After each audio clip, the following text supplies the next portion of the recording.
जय Malhar news चॅनलच्या सर्व प्रेक्षकांना सपना चौधरीचा नमस्कार।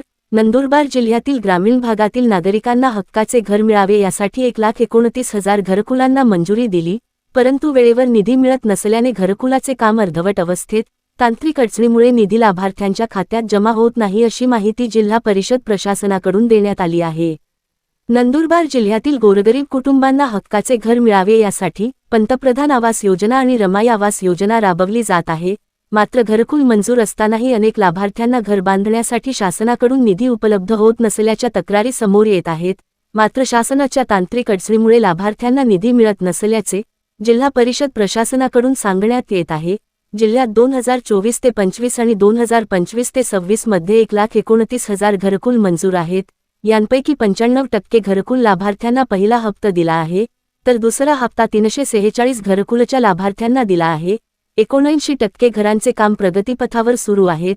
घरकुल बांधकामांमध्ये नंदुरबार जिल्हा महाराष्ट्रात पहिला असल्याचा दावा जिल्हा परिषदेचे अतिरिक्त मुख्य कार्यकारी अधिकारी चंद्रकांत पवार यांनी प्रशासनाच्या वतीने सांगितले आहे। परंतु तांत्रिक अडचणीमुळे घरकुलचे हप्ते देण्यास विलंब होत असल्याची देखील कबुली जिल्हा परिषदेच्या वतीने देण्यात आलेली आहे।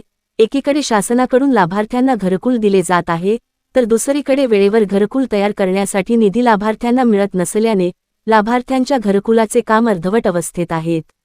सपना चौधरी, जय मल्हार न्यूज, नंदुरबार। आपण विचारल्याप्रमाणे 1.5 वर्षापासून हा प्रश्न नसून 18 नोव्हेंबर 2025 पासून PFMS सिस्टीम ही SNS पर्स मध्ये कन्वर्ट झालेली आहे आणि नॅशनल लेवलवर हे कन्वर्जन झालेलं आहे।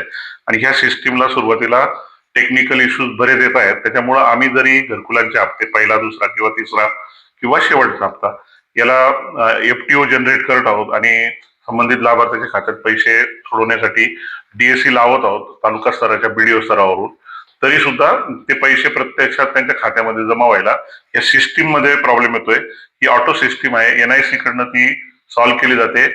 ज्याही FTO पेंडिंग आहेत, आम्ही म्हणजे घरकुलांचे हप्ते देय असूनही त्या पेंडिंग आहेत, त्या पेंडिंग FTO बद्दल वेळोवेळी स्टेट लेवलवरून जी NIC ची VC होते टेक्निकल प्रॉब्लेम सॉल्व्ह करण्यासाठी, त्याच्यामध्ये हा विषय वेळोवेळी मांडला जात आहे आणि त्याच्यामध्ये बऱ्यापैकी आता प्रगती होते। सुरुवातीला 1.5-2 महिना त्याला लागत होता। 18 नोव्हेंबर पासून पर्टिक्युलरली हा विषय चालू आहे, साधारणतः 1.5 ते 2 महिन्यापासून, परंतु ते आता हळूहळू त्याला काही FTO या ऍक्सेप्ट होतात, काही रिजेक्ट होत आहेत। त्यामुळे एक 10 ते 15 दिवसाचा त्या ठिकाणी डिले होत आहे। नंदुरबारची परिस्थिती जर घरकुलांची बघितली तर साधारणतः आपल्याकडं 2024, 25, 26ला प्रधानमंत्री आवास योजनेमध्ये 1,29,000 घरकुलं मंजूर आहेत। त्याच्यापैकी आपण साधारणतः 95% घरांना पहिला हप्ता आपण दिलेला आहे आणि 79.94% म्हणजे साधारणतः 1,03,346 घरकुलांना दुसरा हप्ता, की जो की खूप मोठा 70,000चा दुसरा हप्ता जातो। एकूण 1,20,000पैकी सर्वात मोठा हप्ता तो आपण दिला। याचा अर्थ प्रगतीवर आपले जवळपास 79% घरकुल आहेत। त्यामुळे घरकुलांच्या या बांधकामांच्या प्रगतीमध्ये नंदुरबार जिल्हा हा महाराष्ट्रात पहिला क्रमांक आहे, जो दुसरा हप्ता दिला आहे। ही मोठी रक्कम आहे।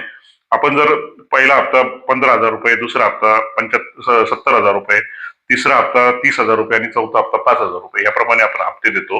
हे हप्त्यांचा सगळ्यांचा जर आपण विचार केला तर मागील 24, 25, 26 या वर्षभरामध्ये मंजुरी झाल्यानंतर साधारणतः आपण 1,114 कोटी रुपये आतापर्यंत याच्यावर खर्च केलेला आहे। म्हणजे खर्चाचं प्रमाण भरपूर मोठं आहे आपलं। आणि तशाच पद्धतीने मजुरीच्या बाबतीत सुद्धा म्हणजे MG नरेगा मधून कन्व्हर्जन्स मधून या सर्व घरकुलांना साधारणतः 90 दिवसांचा मजुरीचा लाभ त्या ठिकाणी मिळतो। त्यांचे मस्त काढले जातात। ती सिस्टीम MG नरेगा जी सिस्टीम आहे ती सुद्धा SNS पर्स मुळेच त्या ठिकाणी विलंब होत आहे आणि हा विलंब सुद्धा साधारणतः 1 ते 1.5 महिन्यांचा आहे। आणि जसं आता ते RBI मधून ही सिस्टीम सेट होत आहे आणि ते क्लिअर होत आहे, तसं हे सुद्धा रेग्युलर होण्याची शक्यता आहे।